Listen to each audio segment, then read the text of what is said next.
잘 알고 있는 한나입니다. 여러분, 한나가 불임입니다. 그 이유에 대해서 성경은 이렇게 얘기를 합니다. 하나님의 뜻이라고 합니다. 하나님의 섭리라고 합니다. 하나님께서 한나의 태의 문을 막으셨다고 합니다. 오늘 성경을 한번 읽어봅시다. 5절입니다. 함께 읽겠습니다. 한나는 갑절을 주니 이는 그를 사랑함이라. 그러나 여호와께서 그에게 임신하지 못하게 하시니. 여러분, 한나의 운명은 임신하지 못하는 운명입니다. 하나님께서 그렇게 섭리하셨어요. 근데 아이러니한 것은 그 다음 절에 갑자기 한나가 임신을 하여 출산을 합니다. 이해가 되지 않습니다. 우리 한번 그 다음 절을 함께 읽도록 하겠습니다. 1장 20절입니다. 한나가 임신하고 때가 이름에 아들을 낳아 사무엘이라 이름하였으니 이는 내가 여호와께 그를 구하였다 함이더라. 참으로 아이러니합니다. 한나의 운명은, 하나님의 주권은 한나가 출산하지 못하는 겁니다. 한나는 태어날 때부터 그러한 운명으로 태어났습니다. 그게 하나님의 주권입니다. 근데 성경은 그 다음 절에 바로 이렇게 얘기를 합니다. 한나가 아이를 낳아 출산하였다. 이렇게 얘기를 합니다. 이게 도대체 무슨 이유일까요? 한나의 운명은, 하나님의 주권은 임신을 못하는 겁니다. 일종의 혼란스러움을 느낍니다. 한나가 아이를 못 찬 것은, 아이를 잉태하지 못하는 것은 여호와께서 그를 임신하게 하지 못한 것이라고 성경은 정확하게 못을 박습니다. 근데 그 다음 구절에 바로 그 한나가, 그렇게 하나님의 주권 가운데 운명을 타고난 한나가 출산을 합니다. 여러분, 하나님의 주권과 섭리가 이렇게 쉽게 바뀔 수 있나요? 성경은 왜 이것을 기록하셨을까요? 여러분, 우리가 오늘 넘지 못하는 우리의 운명의 한계 가운데 하나님이 우리에게 교훈하시는 하나님의 뜻은 무엇인지요? 이런 의문과 혼란스러움을 명쾌하게 해답을 제시해 주는 부분이 있으니 바로 여호와께서 그를 생각하신지라는 하나님의 교훈입니다. 여러분, 우리가 타고난 운명이, 하나님이 우리를 생각하면 그 운명이 바뀌심을 믿으십니까? 오늘 하나님이 우리에게 주시는 교훈이 이것입니다. 비록 우리가 어떤 운명을 타고났든지 하나님께서 우리를 생각해 주시면 우리의 운명이 반드시 바뀌게 되어 있습니다. 아멘이십니까? 우리 한번 오늘 본문의 핵심 단어인 여호와께서 그를 생각하신지라, 우리 사무엘상 1장 19절을 함께 읽도록 하겠습니다. 그들이 아침에 일찍 일어나 여호와 앞에 경배하고 돌아가 라마의 자기 집에 이르니라. 엘가나가 그의 아내 한나와 동침하며 여호와께서 그를 생각하신지라. 한나의 운명은 아이를 낳지 못하는 거예요. 근데 하나님 그 운명을 바꾸어 주십니다. 그 밤에 한나와 남편이 동침을 할 때에 하나님께서 그녀를 생각해 주십니다. 그리고 그 운명을 바꾸어 주십니다.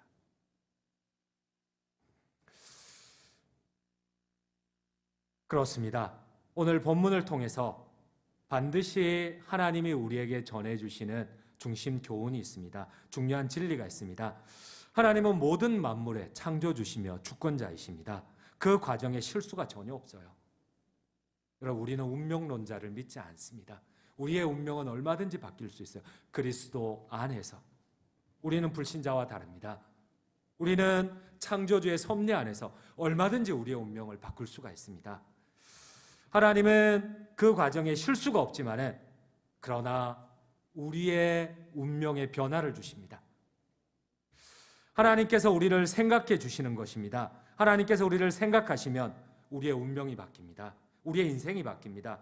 여러분, 창세기 30장 22절을 같이 한번 읽도록 하겠습니다. 하나님이 라헬을 생각하신지라. 하나님이 그의 소원을 들으시고 그의 틀을 여셨으므로 그가 임신하여 아들을 낳고 이르되 하나님이 내 부끄러움을 씻으셨다 하고. 여러분, 라헬의 운명은 수치의 운명입니다. 부끄러움의 운명입니다. 아이를 낳을 수 없는 운명이에요. 그러나 라헬 역시도 하나님이 그 고난의 긴 시간 동안 라헬을 훈련하시고 변화시키고 난 다음에 그 밤에 하나님이 라헬을 생각하세요. 그리고 그녀의 운명을 바꾸어 주십니다.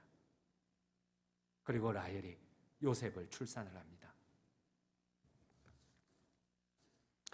여러분, 우리는 이 하나님의 교훈 앞에 내가 바꿀 수 없는 나의 운명을 내가 어떻게 할 수 없는 나의 인생을 어떻게 우리는 바꿀 수가 있을까요? 어떻게 하나님이 우리의 가정을 생각해 주실 수가, 또 나의 소원을, 나의 한계를 생각해 주실 수가 있으실까요? 고대 근동 지역에서 여러분, 임신하지 못하는 여인은 수치였습니다. 우리 조선시대도 7거지약 가운데 두 번째가 출산을 하지 못하면 여자는 소박을 맞습니다. 근동은 더 엄격한 가부장 중심의 사회입니다. 성경에도 보면 이들의 잘못된 고정관념이 있어요. 여호와께서 주신 자녀는 기업과 상급이지만은 그러나 무자한 것은 하나님의 저주와 징계로 간주를 했습니다. 우리 한번 창세기 20장 18절을 한번 같이 한번 읽도록 하겠습니다. 20장 18절입니다. 여호와께서 이왕에 아브라함의 아내 사라의 일로 아비멜렉의 집의 모든 태를 닫으셨음이더라. 여러분, 무자한 것은 저주로 여겨졌어요. 그런데 우리 그리스도인들은 그렇게 생각하지 않습니다. 여러분, 우리에게 무자한 것은, 우리에게 운명 가운데 고난과 고통은 오히려 하나님을 만나 뵈옵는 기회가 된다는 사실입니다. 여러분들 아멘이십니까? 이 고난에 대한 우리 그리스도인들의 시각은 완전히 다릅니다. 여러분, 불신자들은 이 고난을 운명이라고 생각하고 고통이라고 생각하고 넘을 수 없는 한계라고 생각을 합니다. 그러나 우리는 이 고난이 하나님을 만나는 기회라고 생각합니다. 하나님의 은혜를 얻는 기회라고 생각합니다. 여러분들 아멘이십니까? 오늘 한나에게 출산하지 못하는 고통은 오히려 살아계신 하나님을 만나 뵈옵는 은혜의 기회가 되었습니다. 여러분, 우리에게 고난이 다가옵니다. 고통이 다가옵니다. 나의 한계인 운명이 다가옵니다. 그때마다 우리가 기억해야 할 것이 무엇입니까? 오늘 라헬이 기억한 것이 무엇입니까? 오늘 한나가 기억한 것이 무엇입니까? 여호와께서 우리를 생각해 줄 수 있고 우리가 운명을 바꿀 수 있는 기회가 된다는 사실입니다. 아멘이십니까? 이게 크리스찬들이 고난을 당해야 하는 자세입니다. 여러분, 어쩌면 오늘 나오는 이 한나가 느끼는 고통은 우리가 느껴보지 못한 고통입니다. 여러분, 남편 엘가나는 한나가 아이를 낳지 못한다고 사랑한다면서 여러분 첩을 얻어버립니다. 분인날을 얻어버립니다. 이 남자들의 생각은 좀 다른 것 같아요. 참 아이러니하죠. 사랑하는데 왜 첩을 얻을까요? 여하간 고통스럽게도 첩으로 들어온 분인날은 너무나 아이를 쉽게 낳습니다. 여러분, 이러면 하나님이 두 번 죽이는 거예요. 감히 첩으로 들어온 정실 부인은 아이도 쑥쑥 잘 나올 뿐만 아니라 정실 부인인 한나를 구박을 해요. 성경에 보면 계속해서 분인나는 한나를 격분시킵니다. 성경에 보면 1장 6절에도 7절에도 격분시키고 또 격분시키고 또 격분시킵니다. 여러분, 죽을 것 같아요. 한나는 죽을 것 같아요. 여러분, 1장 6절을 함께 읽도록 하겠습니다. 분인나가 그를 심히 격분하게 하여 괴롭게 하더라. 원문에 보면은 격분하게 하고 또 격분하게 하고 7절에 보면 격분하게 하여 또 격분시키더라. 여러분, 한나의 마음을 한 번만 고려해 보십시오. 히브리어 동사 이 격분하다는 가스는 고통을 주다, 화나게 하다, 분노를 조절하지 못하게 하다. 여러분, 이게 4번이 반복이 됩니다. 원문에 보면 격분하게 하다, 격분하게 하다, 격분하게 하다, 또 격분하게 하다. 여러분, 한나의 마음이 어떠할까요? 그 앞에 보면 히브리어 감이라는 단어도 있습니다. 감가스, 화나게 하다, 분노케 하다, 격분하게 하다, 심히 분노케 하고 심히 분노케 하고 심히 분노케 하고 심히 분노케 하더라. 여러분, 한나의 마음입니다. 이 분노 앞에, 이 경로 앞에 여러분, 우리는 어떤 마음 자세를 가져야 할까요? 여러분, 고난이 찾아옵니다. 감당할 수 없는 경로가 찾아옵니다. 억울함이 찾아옵니다. 분노가 찾아옵니다. 끝없이 계속 이어집니다. 여러분, 그럴 때 우리는 어떤 마음을 가져야 할까요? 여러분, 7절에 보면은 또 성경은 이렇게 얘기를 합니다. 우리 한번 1장 7절을 함께 읽도록 하겠습니다. 매년 한나가 여호와의 집에 올라갈 때마다 남편이 그같이 하며 분인나가 그를 격분시키므로 그가 울고 먹지 아니. 여러분 위에도 격분, 6절에도 7절에도 격분, 반복된 격분인데 히브리어 원에 보면 두 단어가 동시에 쓰입니다. 여러분 아까는 감가 쓰지만은 이 7절에 나오는 이 격분은 람이라는 단어입니다. 여러분 하도 이 격분이 반복이 되니까 마지막 단어 히브리어 단어는 천둥이 치다라는 람을 씁니다. 얼마나 한나가 고통스러웠는지 천둥이 치는 이런 격분 가운데 있어요. 앞에도 봤지만 격분시키고 감가스 심히 격분시키니까 나중에는 천둥이 치는 것 같아요. 람, 천둥이 치듯이 격분이 되는 거예요. 이러한 분인 나의 의도적인 공격에 한나는 고통 가운데 울 수밖에 없어요. 성경에 보면은 식음을 전폐합니다. 거식증에 걸렸어요. 먹지를 못합니다. 여러분 그렇잖아요. 때로는 어느 정도 스트레스 같으면 사람이 막 폭식을 해요. 그런데 과도한 스트레스 같으면 여러분 사람이 움직이지를 못합니다. 그런 경험 해보셨습니까? 앉아있는데 나는 일어서야 되는데 일어서지를 못합니다. 여러분 누웠는데 일어서야 되는데 마음은 원인데 일어서지를 못합니다. 마음을 이길 수가 없어요. 아무리 의지를 가지고 있어도 마음을 이길 수가 없어요. 혹시 그런 경험 해보셨습니까?